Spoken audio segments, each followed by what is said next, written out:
Tu visu kaut spēj? Tas ir konkurss labākais mašīnas topētājs. Tad apdomājies ātri. Vai, ka mašīnu izgriežas no līkuma? Pagai. Izdomā priekšnesumu. Pieņemsim, vai, kur brauc mašīna. Viņa tuvojas un ierauga Matiju, ko viņš nopietni. Redzi, tu nedrīkst pārsteigt mašīnu. Viņa jādomā, tas normāls cilvēks.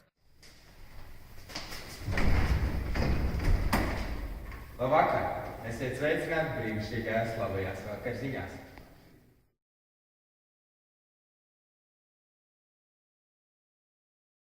Labvakar! Esat sveicināti brīnišķīgajās labajās vakara ziņās. Es ar jums nerunāšu pārāk daudz, jo īstenībā man ļoti patīk šis skats un es vēlos to vairāk izbaudīt, nevis runāt ar jums. Bet tā labā ziņa, ko es jums vēlos pateikt, ir tāda, ka tā kā mēs šeit atrodamies Sakara tornī, tad turpmāk mēs arī varēsim klausīties radio publiskās vietās atkal par velti, jo AKLA atsauc šo lēmumu, kurš iepriekš viņiem aizliedza to darīt. Pārvērties šo brīnišķīgo skatu, pārvērties vienkārši brīnišķīgs. Tikpat brīnišķīgs, kā mūsu brīnišķīgās labās vakara ziņas.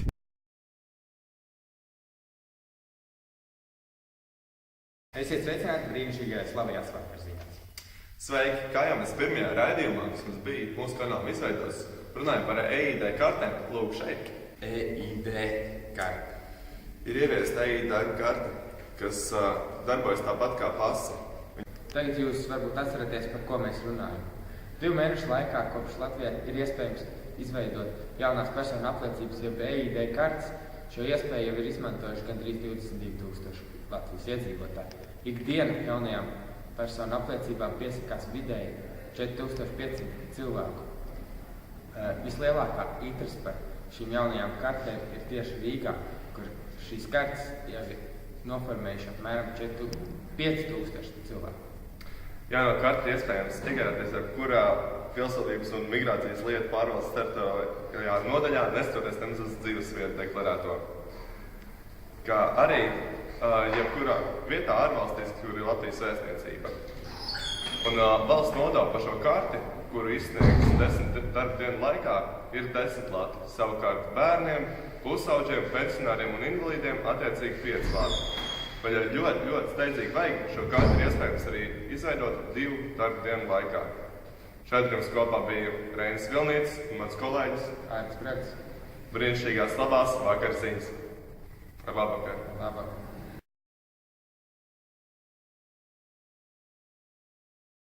Labvakar! Esat sveicināti brīnišķīgajās labajās vakarziņās. Šeit mēs esam atnākuši šodien uz Geto basketu, kur notiek basketbola sacensības streetbolā. Raimonds Elbekjāns rīko šīs sacensības visu vasaras sezonu. Tā kā jaunieši droši aicinātu. Dalības maksa ir tikai 2 lati, tā kā droši visi, kas vēlas, nākat piebiedrojieties. Šeit jums kopā bija Reinis Vilnītis, brīnišķīgās labās vakarziņas.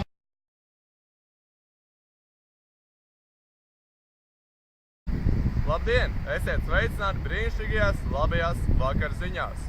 Šodien esam atnākuši pie Rīgas dzelzceļa tilta, kā arī pāri Daugavai redzam Gaismas pils. Un šodien šeit mēs jums pastāstīsim par to, kā ārstēt trakos, kas lec iekšā no tilta, vai pareizāk, kā vieglāk izsaukt neatliekamo medicīnisko palīdzību.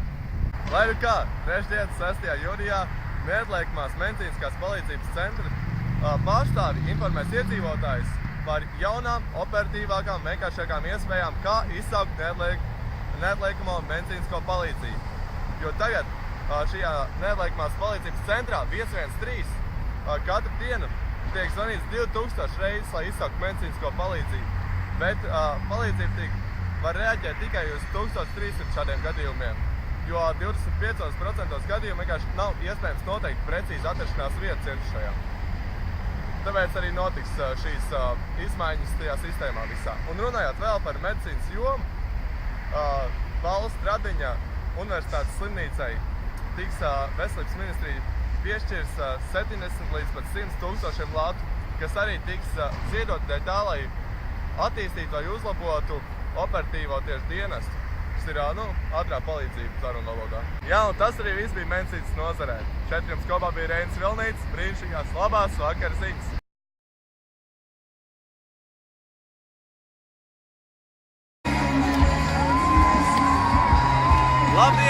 sveic ar brīnišķīgās labajās ziņās. Šodien esam Arēnā Rīga notiek Baltijas jauniešu festivāls. Uz festivālu ieradušies vairāk kā 10 000 skatītāju. Tas ir brīnišķīgi, un šis festivāls ir bez maksas.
Tas bija arī viss brīnišķīgo labo vakaru ziņu izlaidumā šoreiz. Tiekamies jau nākamreiz, kad mēs beidzot saņemsimies un atkal uztaisīsim jums ziņas. Ar labvakaru!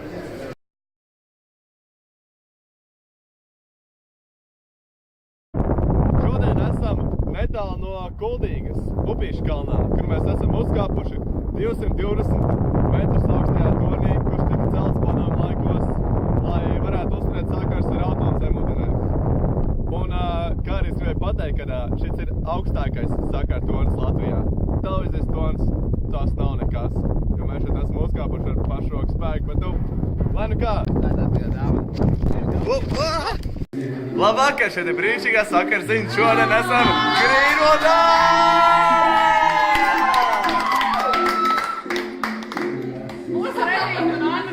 Šodien mēs esam klubā Grīnvudā. Mēs manākuši šo ideālo vietu. Galvenais, ko es gribēju teikt, tas, ka šajā vietā šeit ir fantastiska mūzika. Vecrīgā, klubā vai bārā Grīnvudā. Visu naktī, ka šī fantastiska mūzika. Šai mierīgākā dziesma, tieši tāpēc var arī uzsniegt šādas ziņas. Pārējās dziesmas ir tik fantastiskas, ka vienkārši nevar filmēt. Bet šā arī fantastiskas dziesmas, kā tiekamies klubā Grīnvudā. Mēģinājums viens sākās.